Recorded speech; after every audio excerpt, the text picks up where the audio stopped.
Poland के एक छोटे से कस्बे में एक गरीब लड़की रहती थी। इसका नाम मानिया सक्लूडोविस्का था। वो ट्यूशन पढ़ाकर गुजर बसर करती थी। 19 बरस की उम्र में वो एक अमीर खानदान की 10 साल की बच्ची को पढ़ाती थी। बच्ची का बड़ा भाई इसमें दिलचस्पी लेने लगा, वो भी इसकी तरफ माइल हो गई। चुनांचे दोनों ने शादी करने का फैसला किया, लेकिन जब लड़के की माँ को पता चला तो उसने आसमान सर पर उठा लिया। इसने मानिया को कान से पकड़ा और पोर्च में ला खड़ा का इसने आवाज देकर सारे नौकर जमा किए और चलाकर कहा है, देखो ये लड़की जिसके पास पहनने के लिए सिर्फ एक फराक है, जिसके जूतों के तिलोहे में सुराख हैं और जिसे 24 घंटे में सिर्फ एक बार अच्छा खाना नसीब होता है, और वो भी हमारे घर से। ये लड़की मेरे बेटे की बीवी बनना चाहती है, ये मेरी बहू कहलाने की ख्वाहिश पाल रही है। तमाम नौकरों ने कहकहा लगाया और खातून दरवाजा बंद करके अंदर चली गई। मानिया को यूं महसूस हुआ जैसे किसी ने इसके ऊपर तेजाब की बाल्टी उलट दी हो। वो तौहीन के शदीद एहसास में गिरफ्तार हो गई और उसने इसी पोर्च में खड़े खड़े फैसला किया, वो जिंदगी में इतनी इज्जत, इतनी शोहरत कमाएगी कि पूरा पोलैंड इसके नाम से पहचाना जाएगा।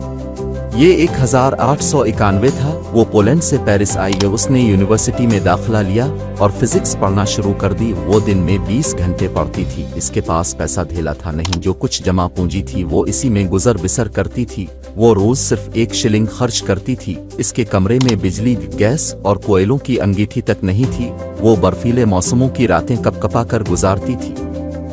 जब सर्दी बर्दाश्त से बाहर हो जाती थी तो वो अपने सारे कपड़े निकालती थी, आधे बिस्तर पर बिछाती थी और आधे ऊपर ओढ़ कर लेट जाती थी।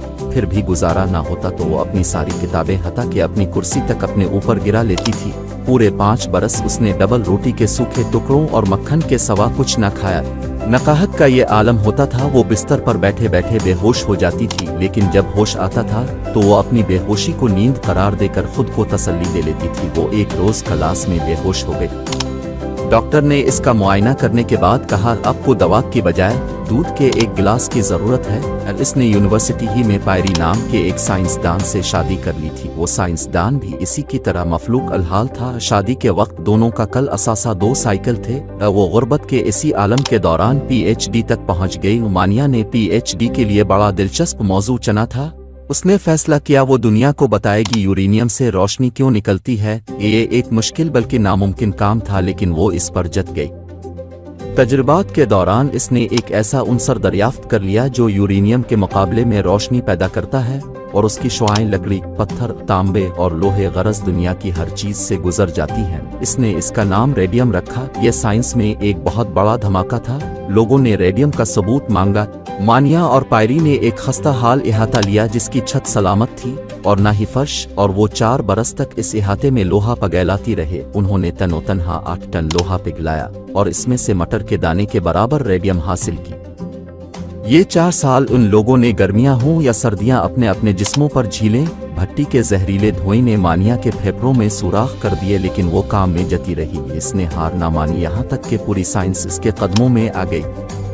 ये रेडियम कैंसर के लाखों करोड़ों मरीजों के लिए जिंदगी का पैगाम लेकर आई। हम आज जिसे शुआओं का इलाज कहते हैं, ये मानिया ही की इजाद थे। अगर वो लड़की 4 साल तक लोहा ना पिघलाती तो आज कैंसर के तमाम मरीज मर जाते। ये लड़की दुनिया की वाहिद साइंसदान थी जिसे जिंदगी में 2 बार नोबेल प्राइज मिला, जिसकी जिंदगी पर 30 फिल्में और सैकड़ों किताबें लिखी गईं, और जिसकी वजह से आज साइंस के तालिब इल्म पोलैंड का नाम आने पर सर से टोपी उतार देते हैं। जब दुनिया ने मादाम क्यूरी को इस इजाद के बदले अरबों डॉलर की पेशकश की तो उसने पता है क्या कहा? उसने कहा, मैं ये दरियाफ्त सिर्फ इस कंपनी को दूंगी जो पोलैंड की एक बूढ़ी औरत का मुफ्त इलाज करेगी। जी हाँ, वो अमीर पोलिश औरत जिसने कभी क्यूरी को कान से पकड़कर बाहर निकाल दिया था। वो इस वक्त कैंसर के मर्ज में मुब्तला हो चुकी थी और वो इस वक्त बिस्तर मर्ग पर पड़ी थी। बस ज़र्फ बड़ा रखने की बात है, माल व दौलत होना जरूरी नहीं। इस लड़की ने इतना सहने के बाद भी इस औरत के साथ हसन सलूक करके इंसानियत का बहुत सबक दिया।